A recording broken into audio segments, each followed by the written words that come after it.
तो 92 के world cup आप लोग जीते और ऑस्ट्रेलिया सबको पता है पूरी दुनिया में कि कितनी मुश्किल क्रिकेट होती है आपको ऐसा लगता है कि 92 की टीम 99 से बेहतर थी? टीम अगर आप किसी भी क्रिकेटर से पूछोगे ना शायद वो यही बोलेगा बेस्ट टीम थी। बाबर की बैटिंग पे कभी मैंने सेकंड कोई ओपिनियन नहीं है। Is number 1 player. रिजवान बड़ा टफ कॉम्पिटिटर है, उसे पता है।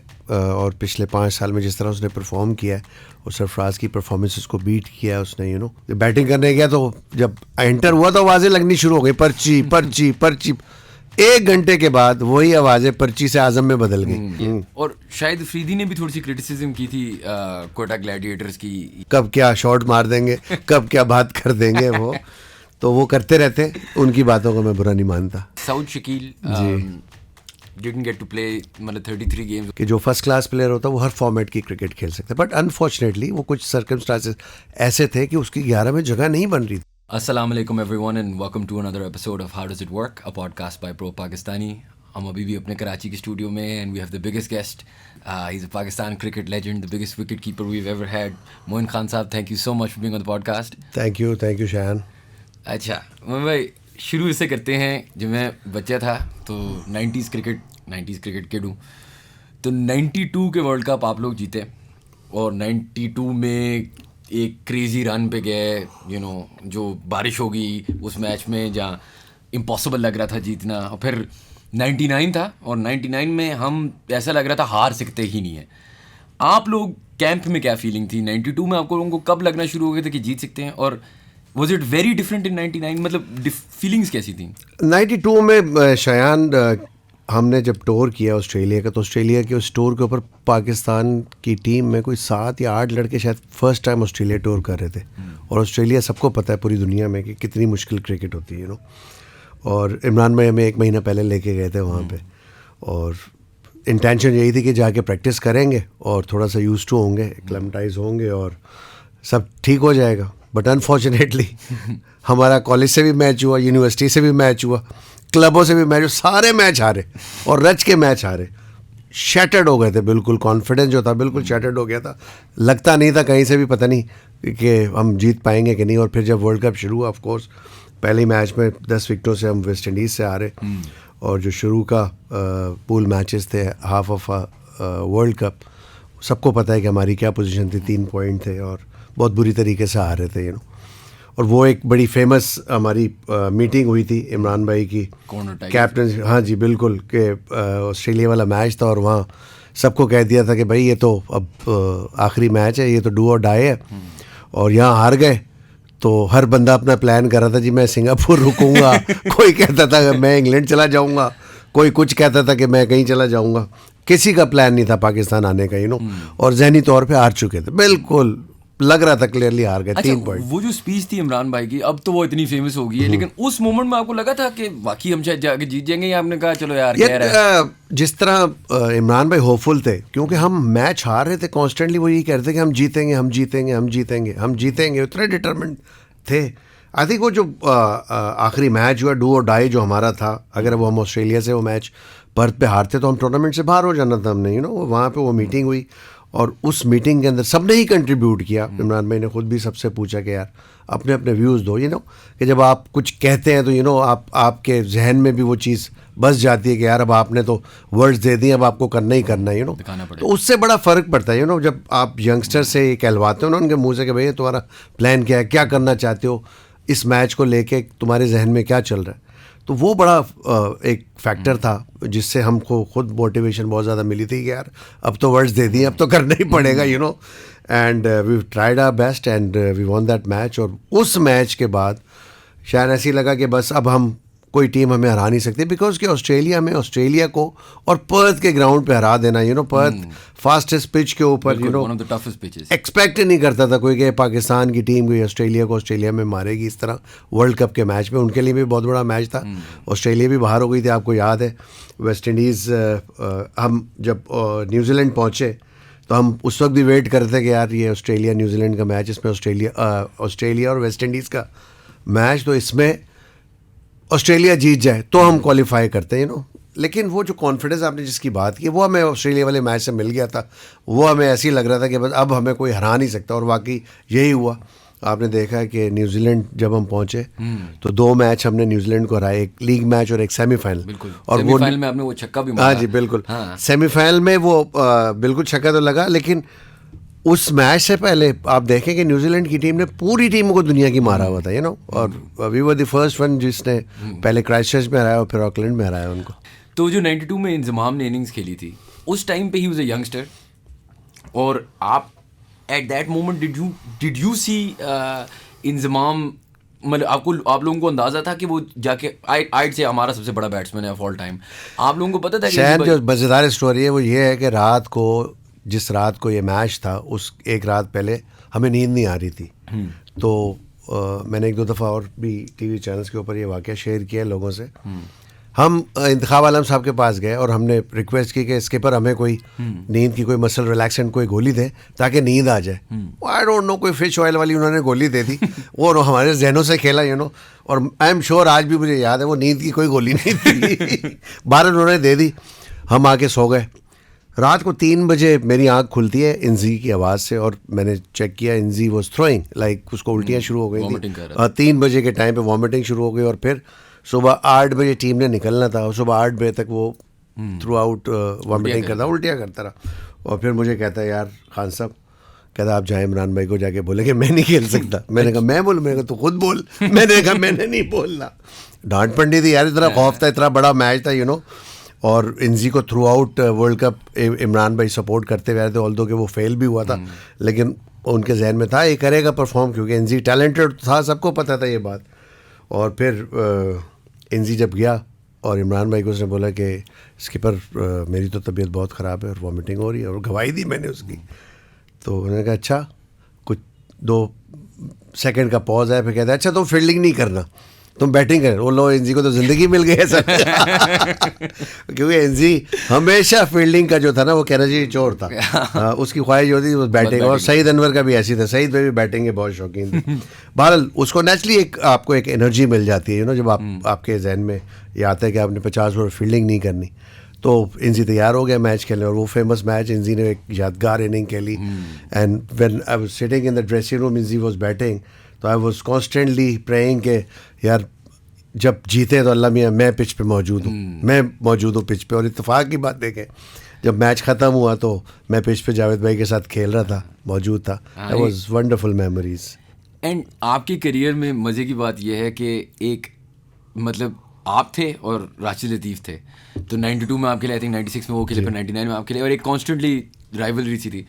उस टाइम पे आपकी को राशिद भाई बुरे लगते थे, या एक राइवलरी थी, कंपटीशन थी, या?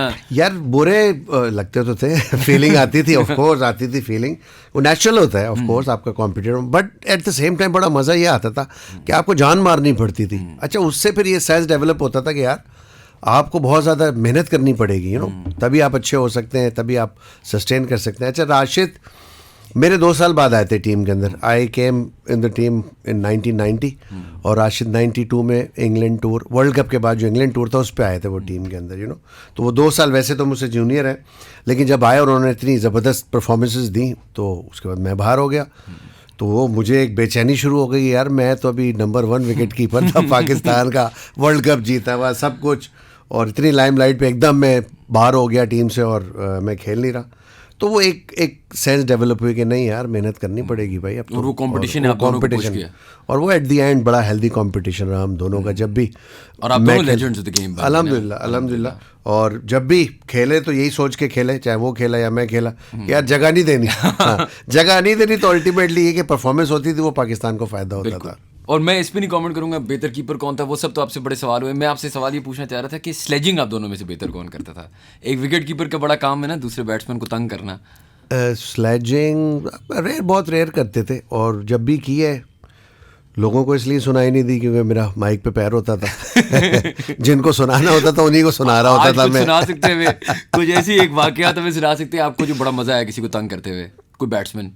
यार वो है तो ऐसा, बट वो एक्सप्रेस करना थोड़ा सा मुश्किल है। 92 वर्ल्ड कप की बात है, ऑस्ट्रेलिया वाले ही मैच में, if you remember, Michael Whitney was batting, जो लास्ट बैट्समैन था, मुश्ताक की बॉल के ऊपर बहुत बड़ा कॉट बैंड हुआ, बड़ा डिफ्लेक्शन हुआ उसकी, निक लग के अच्छा खासा बाहर जाके मैंने कैच पकड़ा, और वो खड़ा रहा। अंपायर ने भी नॉट आउट दे दिया, मैं कॉन्स्टेंटली चीख रहा था, तो मुझे उसने पुश किया एकदम ना, मैंने उसको बोला ए यू ऑजी, ऑजी कहना भी ना ये एक गाली की बराबर होता है, ठीक है, you Aussie you should have walk.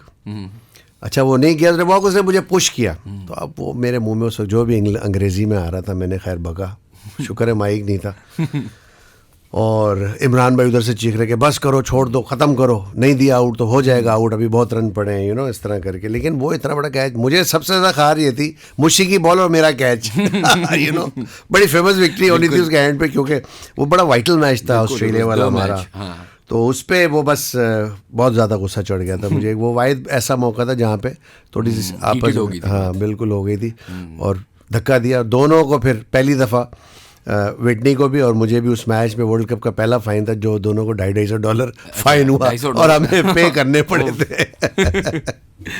अच्छा, अब हम 99 और 92 की बात करते हैं, आपको ऐसा लगता है कि 92 की टीम 99 से बेहतर थी?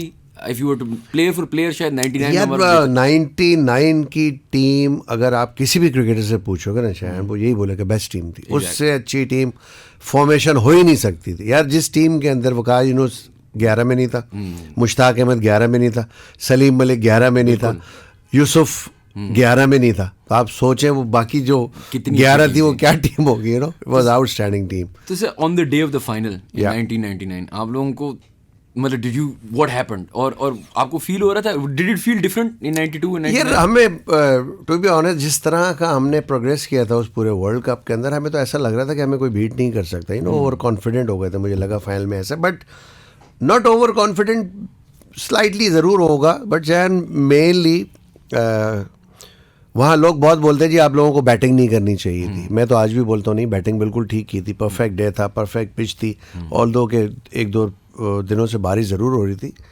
कंडीशन थोड़ी सी सौगी थी, बट कहीं भी गेंद मूव नहीं हुआ, कहीं ऐसा स्विंग नहीं हुआ जिसकी वजह से कोई प्लेयर आउट हुआ, कोई मुझे बताया कि जो पिच की वजह से या गेंद स्विंग होने की वजह से आउट हुआ। हम शायद अपनी गलतियों से आउट हुए, जिसका एट द एंड हमें हज़ा भुगतना पड़ा कि हम फाइनल हार गए इतना बड़ा, लेकिन it was a good decision and mutual consent से वो डिसीजन हुआ था। बहुत से लोगों ने बोला ये गलत डिसीजन लिया है, बट आई ऑलवेज से कि नहीं वो डिसीजन ठीक था और वो म्यूचुअल डिसीजन था, और उसमें कोई ऐसी चीज़ नहीं थी इन्वॉल्व जिसे हम कहें कि कोई नेगेटिविटी साइड के ऊपर जाए।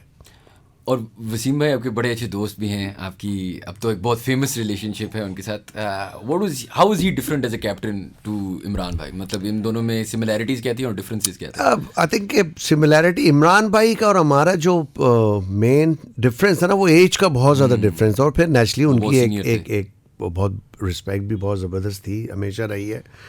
बट वसीम भाई के साथ थोड़ा सा हमारा ना जो एक कहना चाहिए रिश्ता था, वो एक दोस्ती वाला फैक्टर ज़्यादा था। बट वसीम भाई भी जब भी कोई बात कहते थे एज अ कैप्टन फील्ड के अंदर सारे ओबे करते थे उस चीज़ को, और बाद में जब वसीम भाई ने 96 के बाद कप्तानी किया तो बहुत मेच्योरिटी से कप्तानी किया। Everybody was happy in his captaincy because he used to take us along with him, restaurants जाना, घूमना फिरना, and then Huma the first wife of him was always हमारे साथ टूर पे होती थी वो अक्सर, तो वो प्लान कर रही होती थी लड़कों के लिए, कहीं नहीं जो भी बॉन्डिंग के लिए कोई प्लान बनते थे तो टीम बॉन्डिंग के लिए हम लोग जाते थे, कभी बोटिंग पे चले गए, कभी सफारीज़ कर लिए, कभी कहीं चले गए, यू नो, कभी अम्यूज़मेंट पार्क चले गए, तो ये बहुत एक्टिविटी होती थी हमारी। तो उसकी वजह से बहुत ज़्यादा हमारा जो एक रिलेशन था वसीम भाई के साथ वो बहुत क्लोज हो गया था तमाम लड़कों का। बट वेर एज इमरान भाई से अगर आप देखें तो वो डिस्टेंस, वो एज की वजह से, यू नो, वो था, हाँ, तो उन अगर वो कुछ कह भी देते थे तो उनसे तो कभी हिम्मत ये भी नहीं हुई सोचने की कि इनसे कोई आर्गूमेंट भी करे आदमी या कोई डिस्कशन करे।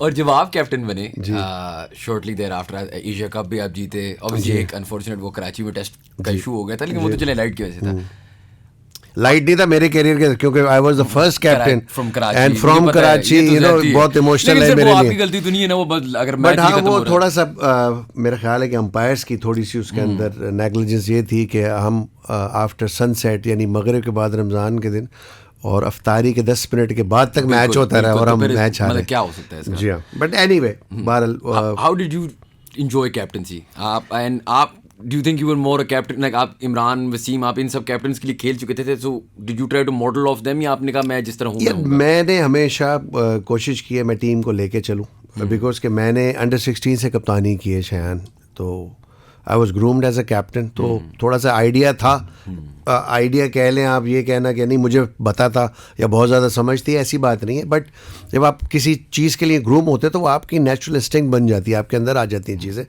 तो जब मैं कप्तान बना, मैं पहली दफ़ा 95 में बना था कैप्टन, और मैं फिर बाहर हो गया था, मुझे चिकन पॉक्स हो गई थी।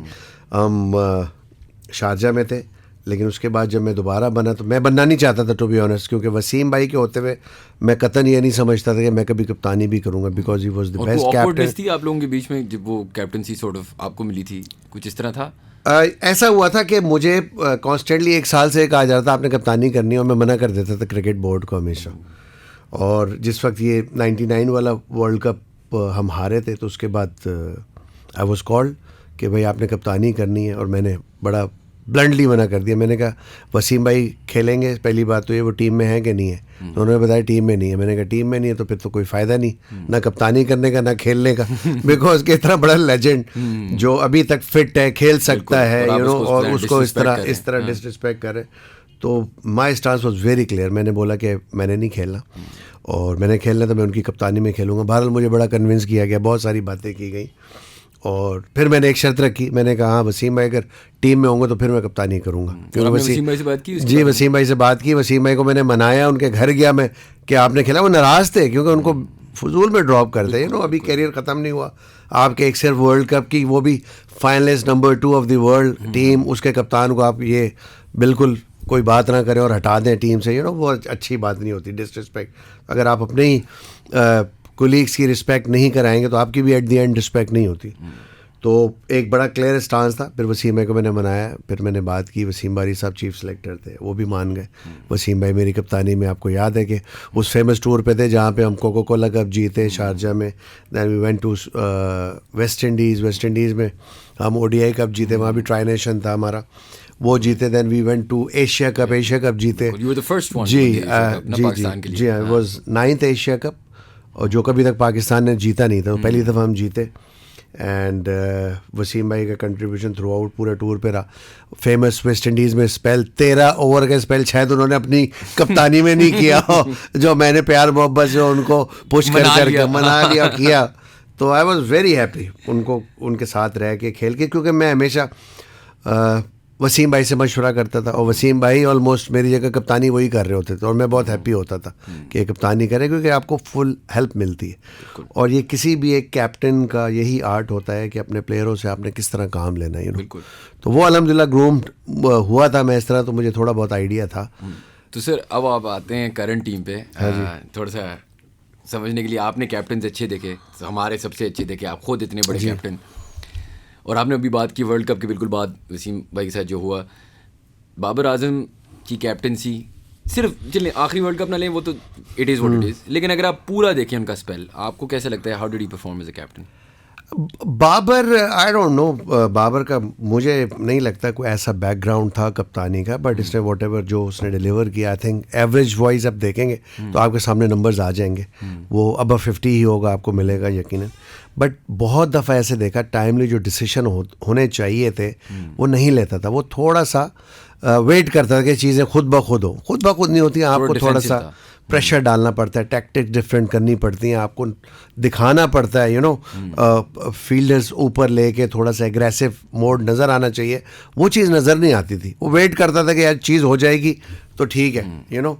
और अनफॉर्चुनेटली बट कप्तान को आज के दौर में जहाँ पे इतनी एडवांस हो गई क्रिकेट, वहाँ पे आपको बहुत ज़्यादा एग्रेसिव होने के साथ साथ फ्रंट फुट पे रहना, आपने टाइम टू टाइम अपने डिसीजन, और वो डिसीजन नज़र आने चाहिए टीवी के ऊपर कि ये एफर्ट हो रही है, तो वहाँ एफर्ट नज़र नहीं आती थी, और कोई बात नहीं थी।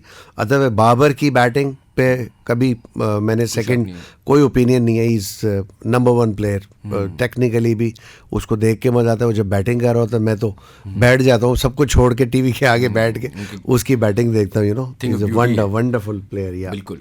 और अब आपने शान मसूद को देखा ऑस्ट्रेलिया में, एंड चलें आई नो हम वाइट वॉश हुए हैं 3-0, उस पर मैं नहीं जा रहा, वो तो हम पहले भी हार चुके हैं। ऑस्ट्रेलिया जिस तरह आपने कहा बड़ी मुश्किल जगह है जाना, लेकिन did you see more front foot stuff from? थोड़ा सा नज़र आया मुझे, बिल्कुल। अगर आप ये कहेंगे कि हम बिल्कुल ही बैक फुट पे तो नहीं, लड़कों में नज़र आए थोड़ी बहुत, जिसने भी एफर्ट की, जिसने परफॉर्मेंस की, उसने परफॉर्मेंस करने की कोशिश की है, क्योंकि उन्होंने हेड ऑन किया है थोड़ा सा, तो उनके बल्ले पे बॉल आई है। अदरवाइज थोड़ा सा मैं समझता हूँ कि जो टॉप ऑर्डर बैट्समैन थे, टेक्निक हमारी हमेशा से ख़राब रही है। अगर थोड़ी सी प्रैक्टिस करके जाते, थोड़ा सा हम सॉफ्ट हैंड से खेलें, जिसकी वजह से बहुत ज़्यादा स्लिप्स में बॉल गई हैं। और ऑस्ट्रेलिया में चूँकि बाउंस यान बहुत ज़्यादा होता है, तो वहाँ ज़रा सा भी आपने रिस्ट थोड़ी सी भी लूज़ की ना, टक करके पीछे बॉल जाता है। तो थोड़ा सा, जब मेरा पहला टूर था, मेरी डीन जोन्स से मुलाकात हुई, डीन जोन्स ने मुझे बोला था, ऐसी मैंने उससे गपशप लगाई, तो मैंने पूछा, मैंने कहा ऑस्ट्रेलिया में आप खेलते हैं, इतने रन हैं आपके, तो यहाँ कोई एक बेसिक कोई टेक्निक मुझे बताया। तो उन्होंने कहा था कि ग्रिप मजबूत होनी चाहिए, यानी फ्लैक्सिबिलिटी नहीं होनी चाहिए, या नॉर्मली रूटीन में जैसे हमारे सब कॉन्टिनेंट में हम खेलते हैं ना, आप रिस्ट से खेल रहे होते हैं, जिधर बॉल आ रही थी रिस्ट से इधर मार दिया उधर मार दिया, वहाँ रिस्ट को थोड़ा सा लॉक करके खेलना, उसमें बल्ला नहीं घूमता। तो एक बेसिक बताई थी, थोड़ी बहुत जो भी परफॉर्मेंस मुझसे हुई वो मैंने की उस टेक्निक को लेके, बट वो शायद हमारे बैट्समैनों को नहीं पता है इस चीज़ का, और जिसकी वजह से हमने देखा कि बहुत ज़्यादा स्लिप्स लगी। बट शान मसूद की मैं समझता हूँ पहली सीरीज़ थी, अप्रोच नज़र आ रही है, एक थिंकिंग नज़र आ रही है कि टूवर्ड्स बैटरमेंट और पॉजिटिविटी की साइड पे हम नज़र आ रहे हैं, लेकिन थोड़ा सा टाइम देना पड़ेगा, क्योंकि अभी तो पहली सीरीज़ थी उनकी, टेस्ट क्रिकेट के अंदर इल टेक टाइम। और हो सकता है आपका ये क्या ख्याल है, जो पहला टेस्ट में सरफराज को खिलाया रिजवान के ऊपर, अभी एक कीपर्स की भी एक लड़ाई जंग तो चलती रहती है ना फॉर फर्स्ट प्लेस, आपको क्या लगता है कि right now should Rizwan be the undisputed number one for Pakistan? I think अभी इतना परफॉर्म करके आया था सरफराज, एक मैच देने के बाद आपने उसको ड्रॉप कर दिया। हो सकता है वो खेलता, वो भी परफॉर्म करता जैसे रिजवान ने परफॉर्म किया। रिजवान बड़ा टफ कॉम्पिटिटर है, उसे पता है, और पिछले 5 साल में जिस तरह उसने परफॉर्म किया है और सरफराज की परफॉर्मेंसेस को बीट किया है उसने, कंसिस्टेंटली परफॉर्म किया। It means it shows the character of that man, कि उसके अंदर एक गट्स है, वो चाहता है। जैसे मैं कहूँगा कि मैंने एट टाइम देखा है कि सरफराज ने भी जब कम बैक का टाइम हुआ है, हमने देखा 2015 वर्ल्ड कप में उसे ओपन कराई गई थी, तो एक मैच में 49 एंड देन अगेन उसने 100 बनाए थे। तो ये गट्सी प्लेयर है, यही गट्स चाहिए होते हैं आपको। इस लेवल के ऊपर आपके टेक्निक इतनी काम नहीं आती जितने आपके गट्स काम आते हैं। टेक्निक के साथ गट्स भी आपके अंदर हो कि आपने एक प्रूफ करना है, अपने आप को प्रूफ करना है, पूरी दुनिया को गलत प्रूफ करना है, क्योंकि सरफराज के भी बहुत ज़्यादा फैंस हैं। इसी तरह मेरे और राशिद के टाइम में भी हम दोनों के फैंस होते थे, और उनकी लड़ाई हो रही होती थी, राशिद को खेलना चाहिए या मुझे खेलना चाहिए। तो अभी भी रिजवान के बहुत से फैंस ऐसे जो चाहते हैं रिजवान खेले, सरफराज के ऐसे फैंस हैं वो चाहते हैं, मीडिया बहुत सपोर्ट करता है इस चीज़ को, तो नेचुरली प्रेशर होता है। बट मेरा ख्याल है कि ये गलत डिसीजन हुआ, वो नहीं होना चाहिए था, पूरी सीरीज़ देनी चाहिए थी। सरफराज परफॉर्म करता तो कंटिन्यू करना चाहिए था, नहीं करता तो आप एट द एंड देखें ना, रिजल्ट मैटर करता है ना, परफॉर्मेंस इतनी मैटर नहीं करती। हम तीनों टेस्ट मैच हार गए, तो अगर आप सरफराज को खिलाते हैं यहाँ पे, और आप अगर वो परफॉर्म नहीं करना, तो आपको एक रिस्पेक्टफुली एक गुड बाय कर सकते थे उनको यहाँ पे। तो यहाँ पे अभी इन दोनों की मुझे लगता है अभी भी आगे भी राइवलरी चलती रहेगी। और राइवलरी से मुझे एक बात बताएं, हमें बताया जाता है कि यार एक कंटिंजेंट है जी, कराची के होते हैं बॉयज़, फिर होते हैं ये सच है या ये बस लोग ऐसे कहते हैं कि यार ये बनाया हुआ मीडिया ने बनाया? मुझे तो ऐसा नहीं लगता। वसीम भाई की सारी ज़िंदगी वकार के साथ लड़ाई पोर्ट्रे की गई मीडिया के अंदर, तो नहीं थी यार। हम तो सारे साथ होते, रात को घूम रहे फिर रहे, सुबह मैच खेल रहे। अच्छा, ऐसी कोई कभी लड़ाई नहीं हुई, हमने नहीं देखा। हमने हमेशा हेल्दी कंपटीशन देखा है वसीम भाई के अंदर, वकार के अंदर। इवन राशिद और मेरी बहुत ज़्यादा मीडिया के अंदर कही गई ये बात, यार इनकी बड़ी लड़ाई होती है, और इस तरह की कभी भी कोई शायद बात कभी ज़िंदगी में नहीं, कभी आर्गूमेंट नहीं हुआ आज तक किसी किस्म का। लड़ाई, हाँ ये लड़ाई ज़रूर होती थी कि यार मैं घुसूंगा तो मैंने छोड़ना नहीं है। हेल्दी कॉम्पिटिशन होना चाहिए, उससे टीम को फ़ायदा होता है एंड में। जी हाँ। वैसे आपने राशिद भाई की बात की, तो एक और सवाल, ये एकेडमी भी उनने शुरू की, आपने शुरू की, ये एक कोइंसिडेंस था? व्हाई डिड यू थिंक ये क्रिकेट आपकी माशाल्लाह बहुत मशहूर है, उनकी भी बहुत मशहूर है, ये राइवलरी वहाँ एकेडमियों में भी कंटिन्यू हुई? मैं तो पहले तो एक ये बात बताऊं, मुझे सच्ची बात है, ये पता नहीं कि मैंने पहले स्टार्ट की थी या उसने स्टार्ट की थी।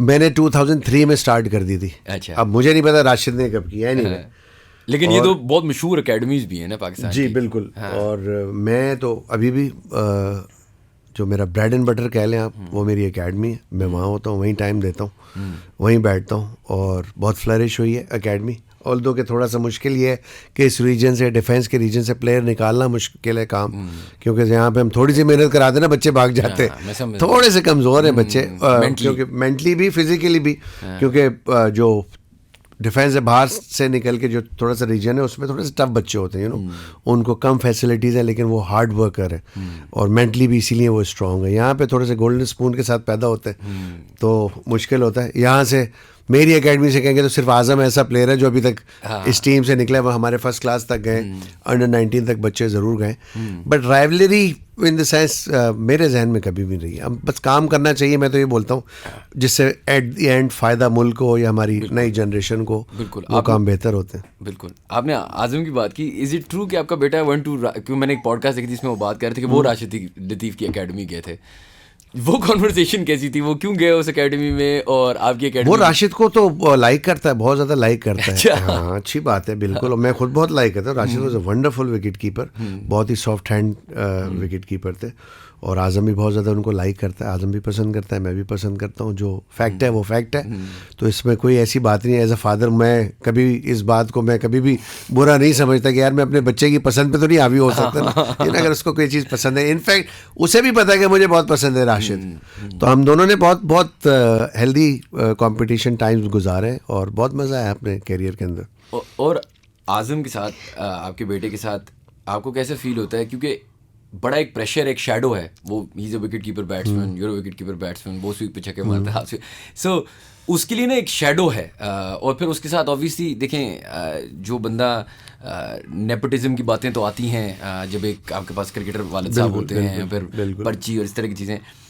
आप चाहते थे कि आपका बेटा क्रिकेटर बने? और मैं तो पहले दिन से चाहता था, जब उसने मुझे बोला कि मैंने क्रिकेट खेलनी है तो मैंने कहा बिल्कुल, क्यों नहीं भाई। मैंने कहा ये मेरा प्रोफेशन है, इससे मैं पहचाना जाता हूँ, इस प्रोफेशन को मैं रिस्पेक्ट नहीं दूंगा और अपने बेटे को खेलने की इजाज़त नहीं दूंगा तो आई थिंक मैं ज़्यादती करूँगा। यही सोच के जब उसने मुझे बोला कि बाबा मैंने पढ़ाई नहीं करनी, मैं तो क्रिकेट खेलनी है, मैंने कहा खेलो, मैं हूँ बेटा, आप क्यों टेंशन लेते हो।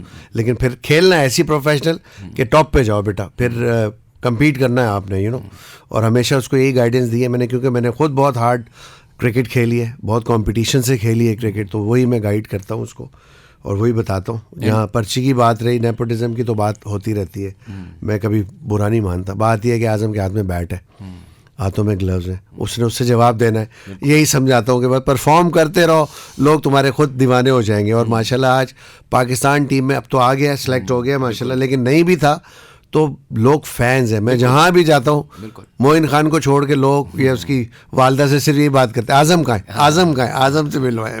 तो बड़ी खुशी होती है देख के माशाल्लाह।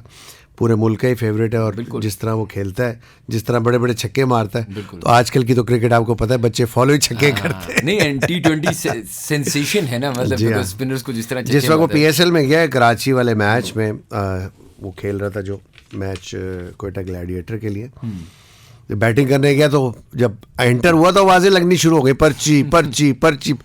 1 घंटे के बाद वही आवाज़ें पर्ची से आज़म में बदल गई। जब आज़म वापस आ रहा तो आज़म आज़म आज़म, बड़ा मज़ेदार वक्त था। ऑफ कोर्स यही कॉन्फिडेंस चाहिए होता है बच्चों को भी, और उसके बाद उसको पता लग गया कि उसके पास है कुछ। और जब आज़म, आप जब कोयटा के लिए होते हैं और वो इस्लामाबाद के लिए खेल रहे थे, तो हमें खुशी हो रही होती है छक्कों पे, या मतलब आप उसके वालिद साहब हैं? खुशी को हम एक्सप्रेस नहीं कर सकते क्योंकि वो जिस तरह मारता है ना, जिस तरह उसने मारा था, it was wonderful, good to see him कि इस तरह की इनिंग खेली। कोई भी खेलता है आपके खिलाफ भी, कोई बैट्समैन खेलता है ना, इसलिए क्रिकेट का तो मज़ा है ना देखने का। अगर आउटस्टैंडिंग इनिंग खेले आप, कोई भी प्लेयर आपके अगेंस्ट भी खेले, तो क्रिकेट का तो मज़ा आता है। बट हाँ, उस वक्त बुरा लगता है जब टीम हारती है हमारी, तो नेचुरली फील होता है कि यार नहीं, हम बेटर कर सकते थे। और फिटनेस की भी बहुत बात होती है व्हेन इट कम्स टू आज़म के फिटनेस। आपका क्या ख्याल है? आप अपने ज़माने में मतलब फिटनेस के बहुत माने जाते थे कि आपकी बहुत हाई है।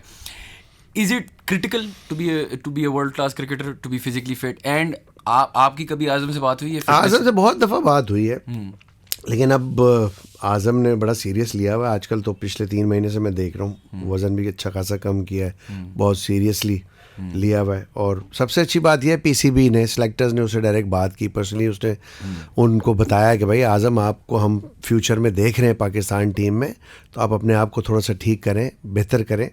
और आई ऑलवेज़ लाइक कि हाँ बिल्कुल, you should look like a sportsman, नज़र आना चाहिए। But I always praise him कि वो इस फिटनेस के साथ मैच फिट है। आपको मैच फिटनेस चाहिए ना बेसिकली, आपको मैच विनर चाहिए ना essentially। अब जी हाँ, तो जो फिट लोग हैं बेचारे उनसे कभी परफॉर्म नहीं होता, बट जैसे आज़म की अपनी एक फिजिक है, नज़र आता है, वो ज़रूर लगता है बल्कि है, बट ही इज़ वेरी जाइल। विकेट कीपिंग में भी मैंने देखा है कि इतने आउटस्टैंडिंग कैचेस पकड़ता है, और फिर बैटिंग में भी माशाल्लाह रनिंग बिटवीन द विकेट्स भी ठीक है, कोई ऐसी नहीं है उसकी कि एक क्वेश्चन मार्क उस पर, but the way he bats वो ऑल्सो वेरी गुड है कि स्ट्राइक रेट जो आज की क्रिकेट में चाहिए। तो आपको ऐसा अगर प्लेयर है तो नेचुरली मेरे कहने से या किसी क्रिकेटर के कहने से उसको मोटिवेशन नहीं मिलेगी। उसको मोटिवेशन मिलेगी जो पीसीबी के जो लोग हैं, जो हेल्म ऑफ अफेयर्स पे बैठे हुए हैं, उनको चाहिए कि उसके साथ बात करें। अगर कोई मेंटल ब्लॉकेज है या कोई भी ऐसी चीज़ है तो नेचुरली वो उनसे ज़्यादा करीब रह के वो गाइड कर सकते हैं आज़म को, यू नो। और मैंने पिछले 3 महीने में जैसे आपको बोला कि देखा है आज़म कर रहा है, बहुत मेहनत कर रहा है इस दफ़ा। और आपको ऐसा कैसे लगता है कि अगर मैं आपसे पूछूं करंट जो थॉट प्रोसेस ये है कि विद हफीज़ इस कोच और आपकी कोचिंग पे भी आते हैं, लेकिन ये जो नया क्रॉप है, आर्गूमेंट बहुत सारे लोग सोशल मीडिया पे ये दे रहे हैं कि इन लोगों ने T20 क्रिकेट खेली है, फ्रेंचाइज क्रिकेट खेली है, तो ये एक न्यू वेव लाएंगे, वहाब रियाज हों या हफीज़ हों। आपका क्या ख्याल है ऑन यार क्रिकेट? मेरे ख्याल से तो वही है, इसको मॉडर्न डे क्रिकेट बोल दिया है आजकल। मॉडर्न डे क्रिकेट नेचुरली हर ट्रेंड चेंज हो गया क्योंकि स्ट्राइक रेट पे बहुत ज़्यादा क्रिकेट आ गई है। वहाँ नेचुरली उनको प्रेफरेंस देनी चाहिए जिन लोगों ने एग्जैक्टली गेम खेला है, जो ग्राउंड में रहें, जो पिच पे मौजूद रहें, जिनको इन सर्कमस्टांसेस का पता है कि वहाँ पे किस तरह अपने आप को कंट्रोल करके आपने खेला है। बिल्कुल देनी चाहिए प्रेफरेंस, अगर देते तो कोई मुजाहिका नहीं। At the end they are also cricketer. But ये कह देना कि जो सीनियर्स हैं उनको कुछ नहीं पता या उनको आज की क्रिकेट का नहीं पता, तो मेरा ख्याल है ये बहुत बुरा होगा। बिकॉज जो सीनियर्स हैं उनके रिकॉर्ड्स को कोई मैच ही नहीं कर सकता। इतनी तो क्रिकेट ये बच्चे खेल ही नहीं सकते आज के। अगर आप वसीम भाई की बात करें, वसीम भाई ने 100-150 तो सिर्फ काउंटी मैचेस खेले हैं। 100 यहाँ फर्स्ट क्लास वो खेले होंगे, 100 से ज़्यादा टेस्ट मैच खेले और 400 से ज़्यादा वनडे खेले, 400 वनडे खेले उन्होंने। तो इतनी क्रिकेट आज के दौर में मेरा नहीं ख्याल कि जो हमारी वो आ गई है ना, कौन सी मैनेजमेंट है, वेट वाली एक मैनेजमेंट है ना हमारी, उसको देखते हुए आज के लड़के जो T20 में वो भी 4 ओवर करने होते हैं, वो भी 2 या 3 स्पेल में कर रहे होते हैं। बिल्कुल लोड मैनेजमेंट, बिल्कुल लोड मैनेजमेंट आ गई है। तो जब तक इस चीज़ का पता नहीं था तो कोई लोड नहीं होता था। जब से पता लगा अब लोड आपके ज़माने में लोड होता ही नहीं था। ऑफ कोर्स आप देखें ना रिकॉर्ड वसीम के, वकार के, इंजमाम, सईद भाई, इन लोगों ने कितनी क्रिकेट की। मैंने भी क्रिकेट बहुत खेली है। मैं सही बता रहा हूँ, आज के दौर में आप किसी क्रिकेटर को बोले ना, बहुत से लड़के तो कहते कि नहीं हमने फर्स्ट क्लास नहीं खेली। 4 रोज़ कौन खेलता रहेगा ground? And first class cricket मैं समझता हूँ शायद सबसे आइडियल क्रिकेट होती है, हर फॉर्मेट को खेलने के लिए, हर फॉर्मेट को सीखने के लिए। और आपको ये भी लगता है कि मतलब आई फील है कि हमें लोकल कोच इसलिए ज़रूरी है ताकि फर्स्ट क्लास क्रिकेट वो देखे ना हमारे कोचेस। शायद मैं टोटली ख़िलाफ़ हूँ फॉरेन कोचेस, बिकॉज कि आपको फॉरेन कोचेस बुलाने, आप अपने कोचेस तैयार करें, नॉट प्लेयर। प्लेयर आपके पहले भी हमारे पास लोकल कोचेस रहे, सिस्टम यही रहा है, इसी से निकले हैं प्लेयर। जब आप अपनी चीज़ों को डिसोन करके बाहर की चीज़ों को लेके आते हैं ना, वो मुश्किल हो जाती है। एक तो सबसे बड़ा जो लैंग्वेज बैरियर है ना, वो बहुत ही मुश्किल है, बिकॉज कि हमारा इतना हम्बल बैकग्राउंड है क्रिकेटर्स का। अंग्रेज़ी समझना या बोलना या उस एक्सेंट को समझना इतना आसान काम नहीं है, इतना आसान काम नहीं है बोलना भी उसको, यू नो। तो आई थिंक तो एक कंफर्ट लेवल देना चाहिए प्लेयर्स को, जहाँ पे वो कंफर्ट हो। ये ना सोचें यार मैं मैच जिताऊँगा तो उसके बाद क्या इंटरव्यू देना है, क्या चीज़ें होनी और क्या कहना है किसको जाके, तो मुश्किल होता है नेचुरली एक्सप्रेस करना अपनी फीलिंग्स को इंग्लिश में। नो, जो बच्चा जो बिल्कुल ही ऐसे बैकग्राउंड से जहाँ स्कूलिंग ही न हुई हो, वो कैसे बोलेगा जाके। और हम इतनी बड़ी क्रिकेट प्लेइंग नेशन है, हमारे पास इतने बड़े क्रिकेटर्स हैं, फॉरेन कोचेस लाना, ये किसी ने बात भी की थी कि इट्स वन थिंग कि आयरलैंड ला रहा हो या ना जो जी हाँ, जो डेवलपिंग कंट्रीज है वो लेके आ रहे हो, तो बिल्कुल समझ। लेकिन Pakistan, India, we have big cricket. ये 2 वर्ल्ड कप जीते हुए हमने, एक ODI वर्ल्ड कप जीता है, T20 वर्ल्ड कप जीता हुआ हमने। बड़े नेशंस हैं हम क्रिकेट के। कोच की जहाँ तक बात आती है, you are the coach of Quetta gladiators. एक कोच का रोल और एक कैप्टन का रोल क्रिकेट में ना, फुटबॉल में मिसाल के तौर पे हमें समझ आती ये है और बताया जाता है शायद कि जो फुटबॉल मैनेजर है ना, उसका बड़ा रोल होता है, और क्रिकेट में रिवर्स बताया जाता है कि हर चीज़ कप्तान पे है, कप्तान गलत भी है तो सही भी है। आप कप्तान भी रह चुके हैं, कोच भी रह चुके हैं, फ़र्क क्या है? क्रिकेट के थोड़े से एथिक्स हैं, यू नो कि वंस जो कप्तान टीम लेके अंदर चला जाता है तो टोटली उसकी डिस्क्रिशन होती है सारी, क्योंकि प्लान दे दिया जाता है उसको। प्लान क्या दे दिया जाता है, प्लान भी उसी ने बनाना होता है बेसिकली तो कोच का काम होता है इन्फॉर्मेशन मैक्सिमम शेयर करना about the opponent, about the individual जो भी आपके खिलाफ खेल रहे हैं, stats about the ground, the pitch कि किस पिच पे मैच हो रहा है, दूसरी टीम में स्पिनर ज़्यादा खेल रहे हैं, फास्ट बॉलर ज़्यादा खेल रहे हैं, टॉस पहले जीत के बैटिंग करनी चाहिए, बॉलिंग करनी चाहिए, स्टैट्स क्या कह रहे हैं, इन्फॉर्मेशन होती है। प्लान बेसिकली कप्तान का ही होता है, टीम का ही होता है, यू नो। आप मोटी मोटी बात कर देते हैं। तो मैं तो ये समझता हूँ हमेशा कि जो इस लेवल की कोचिंग है ना, that is man management basically, और प्लेयर्स मैनेजमेंट, यू नो। अगर आप यहाँ बच्चों की तरह उनको सिखाना शुरू कर देंगे, नहीं तेरा बल्ला ऐसे नहीं आ ऐसे पकड़ के खेल, बॉल ऐसे नहीं ऐसे करनी है, तो वो बेसिक्स तो नहीं समझा। बेसिक्स आप कैसे समझें? आप मुझे बताएं कि एक प्लेयर इस लेवल के ऊपर अपनी उसी इंस्टिंक्ट को लेके, उसी स्किल को लेके यहाँ तक पहुँचा है, और वहाँ आके आप उसको डिक्टेट करना शुरू कर दें, तू ऐसे नहीं ऐसे कर, ऐसे नहीं ऐसे कर। तो ये समझना चाहिए इंसान को, वो प्लेयर, क्योंकि मैं खुद रहा हूँ प्लेयर कभी एक्सेप्ट नहीं करता वो चीज़। क्योंकि हमारे साथ जावेद भाई जैसे बड़े अजीम कोच रहे, यू नो। जावेद भाई की भी क्वालिटी थी, जावेद भाई ड्रिल्स कराते थे हमेशा। वो आपको आपकी गलती को रेक्टिफाई नहीं करते थे कि यार तेरा बल्ला सही नहीं आ रहा, या तू टेढ़ा खड़ा हो रहा है, या तेरी आई जो है वो बॉल पे नहीं है। वो कहते थे आ जाओ मेरे साथ, वो ड्रिल शुरू करा देते थे, और ड्रिल कराते थे विदाउट नोइंग। क्या बैट्समैन को तो पता ही नहीं चलता था यार मेरी ये प्रॉब्लम हो रही है। वो इसलिए मैं कह रहा हूँ कि अब आप जब बैट्समैन को बताएंगे, आप बैट्समैन हो और मैं आपका कोच हूँ, मैं आपको बोलूँ यार तेरा पैर सही नहीं गिर रहा, आगे जो फ्रंट पे पैर आ रहा है वो बॉल की लाइन में नहीं आ रहा, या क्रॉस गिर रहा है, जो माइन्यूट डिटेल्स होती ठीक है। हाँ। अब आप ये सोचें कि 140 पे बॉल आ रहा है, तो आप पैर का सोचेंगे या बॉल का सोचेंगे? बॉल को खेलना है मैंने, यू नो। तो जावेद भाई ये कराते थे ड्रिल्स, वो ड्रिल करानी शुरू कर देते थे, उसमें आपका पैर वैर सब कुछ सीधा हो जाता था। जब आपकी आई ऑन द बॉल होती है, ऑटोमेटिकली आपका बॉडी का हर पार्ट जो है वो उसी तरह रिएक्ट करने लगता है। उस कंफर्ट जोन में आप बॉडी को लेके आता ताकि आप शॉट को डिस्प्ले कर सकें। तो वो बड़ी क्वालिटी थी, और यही एक अच्छे कोच की क्वालिटी होती इस लेवल के ऊपर। बिल्कुल। और आप हाँ नीचे अगर जूनियर लेवल में, अंडर 19s में या अंडर 15s में, वो वहाँ पे आप बेसिक स्ट्रॉन्ग कर सकते हैं, यू नो। वहाँ टेक्निक पे काम कर सकते हैं, एक्शन पे काम कर सकते हैं, रनअप पे काम कर सकते हैं, बहुत सारी टेक्निकल चीज़ों पे काम कर। वेयर जब ये जगह आ जाती है, ये परफॉर्मेंस वाली जगह, यहाँ पे तो आता ही टॉप प्लेयर है, यू नो। परफॉर्म करके टॉप प्लेयर ही आता है। ये तो जगह ही सिर्फ परफॉर्मेंस की है। तो आपको एज अ कोच यहाँ सिर्फ मोटिवेट करना होता है कि यार तू मेन प्लेयर है मेरा, मैं तेरे ऊपर डिपेंड कर रहा हूँ। और हर 11 को कान में यही बोलते हैं आप। तो आपने you know at the and वो फिर उसमें 3 भी क्लिक करते हैं, आपकी टीम जीतती है। बिल्कुल बिल्कुल। तो आपने कान में नसीम शाह और इफ्ती को क्या बोला, वो चले क्यों गए? उनके कान में मैंने ये बोला कि तुम्हें बहुत फिटनेस चाहिए अभी, तो पहले तो खेलने के लिए। अच्छा मैंने खैर कान में तो ऐसा कुछ नहीं बोला था, बट उनका अपना दिल नहीं है खेलने का इस टीम से। I don't know what are the reasons, जो भी रीजंस होंगे नेस्ली उन्होंने ओनर्स को बताए होंगे। उनसे आपकी मैंने personal बात हुई थी? बड़ी कोशिश की पूछने की, जी क्या प्रॉब्लम है। वो मुझे कोई जस्टिफाई नहीं कर सके, कर भी नहीं सकते थे, क्योंकि मैं भी क्रिकेट बहुत खेल चुका हूं। तो ये एक्सक्यूजेस मेरे सामने नहीं चलते एज कोच के। मुझे आगे ये बोल दीजिए उसने मुझे ये कह दिया, तो उसने मुझे छेड़ दिया, तो उसने मुझे वो कह दिया। ये बहुत सिली एक्सक्यूजेस होते हैं। अगर आपका दिल नहीं कर रहा, मैं तो क्लियर बोलता हूँ कि आप ना खेलो। जहाँ प्लेयर का दिल कर रहा है या कोई टीम उनको लेना चाहती है, उनको जाना चाहिए, वहाँ खेलना चाहिए। जब तक आप 100% दिल से उस टीम के लिए नहीं खेलेंगे, आप कैसे परफॉर्म कर सकते हैं? But being a professional, her player को जहाँ से भी वो खेल रहा हो, नो मैटर जो भी सर्कमस्टांसेस हो, वहाँ आपको 100% देना चाहिए। बात यह है कि ये आपकी जो रेपुटेशन होती है ना, फिर दूसरी टीमों भी कैरी करती है। वहाँ पे एक छोटा मोटा भी कोई इंसिडेंट हो गया ना, वहाँ यही बात होनी शुरू हो जाएगी, यार ये तो वहाँ से कैरी करता हुआ आ रहा है, इसी को प्रॉब्लम है, बाकी सब ठीक थे।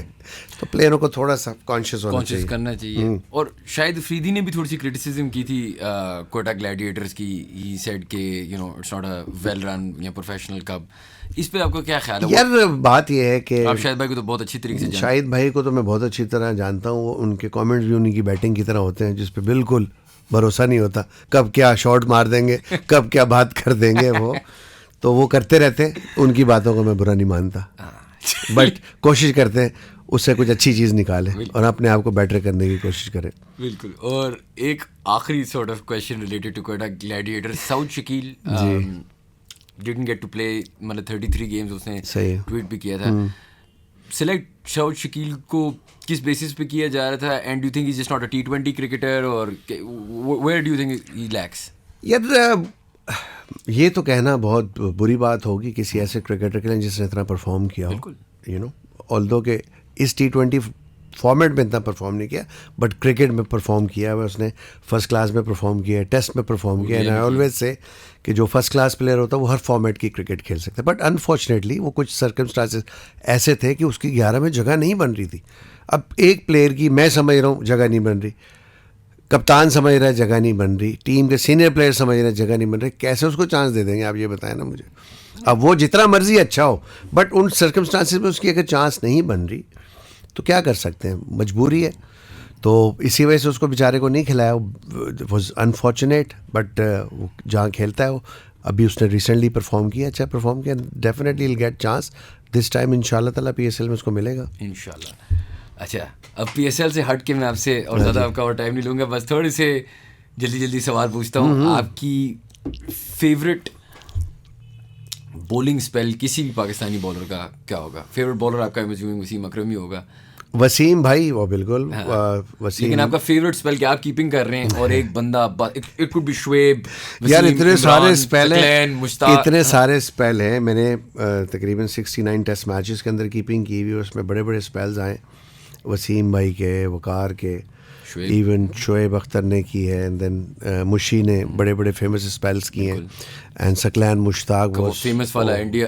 तो व्हाट इज द वन जो आप कहते हैं यार, आप पीछे खड़े हुए सोच रहे हैं वाओ यार ये बंदा. चेन्नई में सकलैन का स्पेल मुझे बड़ा मजेदार लगा था, बहुत टफ था फॉर मी एज वेल, और वो बैट्समैनों के लिए भी बहुत था. जी हाँ, तो वो एक ऐसा स्पेल था, जिस तरह की कंडीशंस थी, जिस तरह इंडिया ने मैच निकाला था, and they were close to victory, और जिस तरह सकलैन ने वो स्पेल किया था, वो वाज आउटस्टैंडिंग. यानी एक एक जो फ्रैक्शन ऑफ अ सेकंड था ना, भरपूर प्रेशर था. इनसेन.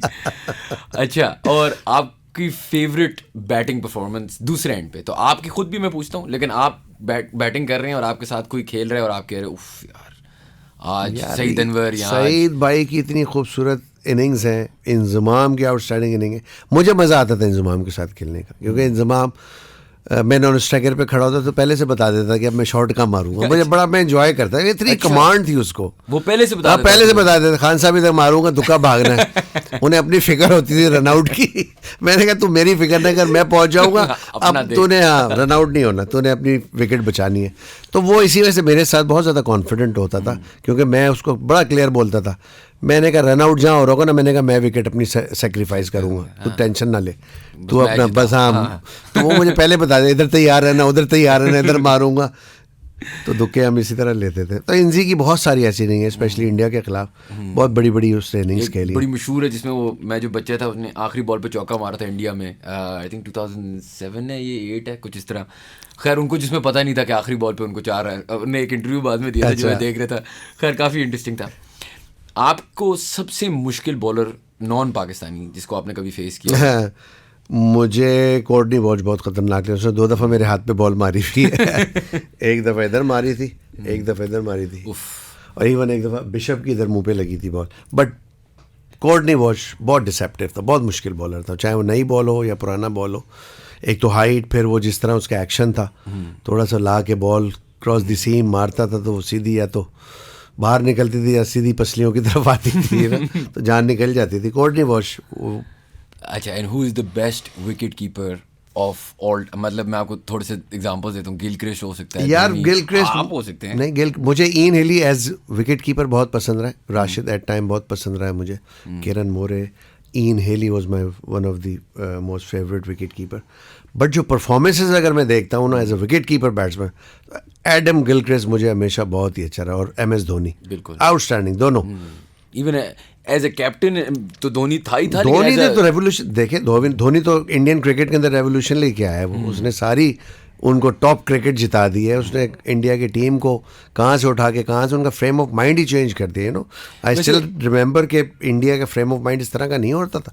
जो अब फाइटिंग हो गया उनका, हर ग्राउंड पे हर फॉर्मेट में वो लड़ते हैं, लड़ाई करते हैं, हर जगह जाके लड़ते हैं. आपके ज़माने में मैं ये पूछने वाला था, आपके ज़माने में ऐसे आपको फील होता था? और आपको इंडियन क्रिकेटर्स मतलब बुरे लगते थे जिस तरह ऑफ द फील्ड बड़ा हिस्टोरिकली मतलब इस तरह फेमस है कि लड़ाइयाँ तो होती थी, लेकिन जिस तरह शुएब की दोस्ती थी हरभजन से, नहीं हमारी कभी भी लड़ाई नहीं, हमारी बहुत रिस्पेक्ट रहती थी आपस में ऑफ द फील्ड। सचिन के साथ हो गया, जय जडेजा से मेरी दोस्ती थी, सौरव गंगोली से काफ़ी मेरी दोस्ती रही है, और बाद में जो यंगस्टर्स आए उसमें हरभजन या युवराज, ये लोग अच्छे लड़के थे बहुत, सुरेश रायना, इवन विराट कोहली बहुत रिस्पेक्टफुली, अभी जब मैं 2015 में गया था तो मिला था।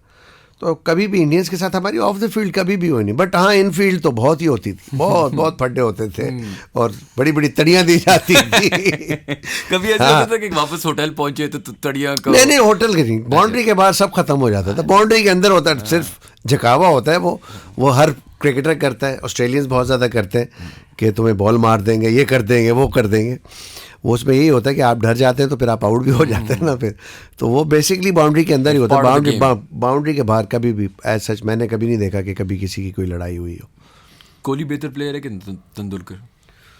यार दोनों डिफरेंट प्लेयर हैं। सचिन की एक अपनी क्लास है, सचिन ने जिस तरह परफॉर्म किया है, सचिन ने एक वो ट्रेंड सेट किया है जिसको फॉलो किया है विराट कोहली ने। नाउ स्टैंडर्ड्स अपने अब नज़र आते हैं, और उस स्टैंडर्ड्स को अगर किसी ने कोई करीब गया है उसके या बीट करने की कोशिश की है तो वो विराट कोहली है। No doubt Virat Kohli is a wonderful player, like उसकी जो सेंचुरीज हैं, आउट ऑफ हिज 50 सेंचुरीज 41 या 42 सेंचुरीज में इंडिया जीता है, तो वो बेटर करती हैं बहुत ज़्यादा, यू नो, बट सचिन का हम क्रेडिट कहीं ले जा नहीं सकते।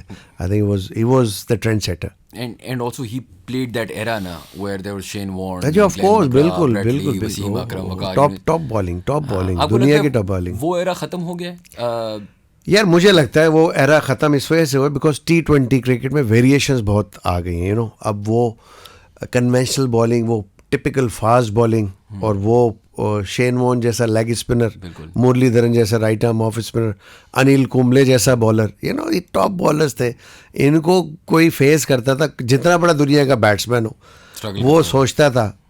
इवन ब्रायन लारा ने बहुत दफ़ा उसके इंटरव्यूज़ मैंने सुने, इन तमाम बॉलरों को वो चैलेंज तो करता था, मारता भी बहुत था वो, बट इनको प्रेस भी बहुत करता था हमेशा, ये भी टॉप बॉलिंग। अब वो क्लास, आप मुझे 3 बॉलर बताए ना इस वक्त दुनिया के जो ऐसे हो जिनसे लोगों को खौफ आता हो, बिल्कुल, जो मुकाबला इनका हर ग्राउंड पे खौफ आता हो। ये नहीं कि ऑस्ट्रेलियन बॉलर्स अगर हैं तो ऑस्ट्रेलियन कंडीशन में आपको ज़रूर खौफ आ सकता है, but when they come to Pakistan या इंडिया या सब कॉन्टिनेंट में तो आपको खौफ नहीं आता, आपको पता होता आपने रन करने। तो ये वो बॉलर्स थे, इनको कोई भी पिच दे दो, चाहे वो सीधी पिच दे दो, ग्रासी पिच दे दो, इन्होंने अपना काम तो करना है, ये नो, जान निकालनी ज़रूरी होती है बैट्समैन की। बिल्कुल। आपको ओडीआई क्रिकेट जो है, is it dead? T20 cricket आया है, अब देखिए मैं जितना देखता, अब माई सेल्फ भी ना, I end up watching a lot of T20 cricket and a lot of test cricket. Test cricket थोड़ी सी इंथुजिज्म जो पुरानी आपकी आप कह लें जो आपके फैनेटिक्स हैं वो देखते हैं, और T20 अवामी थोड़ी क्रिकेट बन गई है। आपको लग रहा है कि ये ODIs आहिस्ता आहिस्ता ख़त्म हो जाएंगे?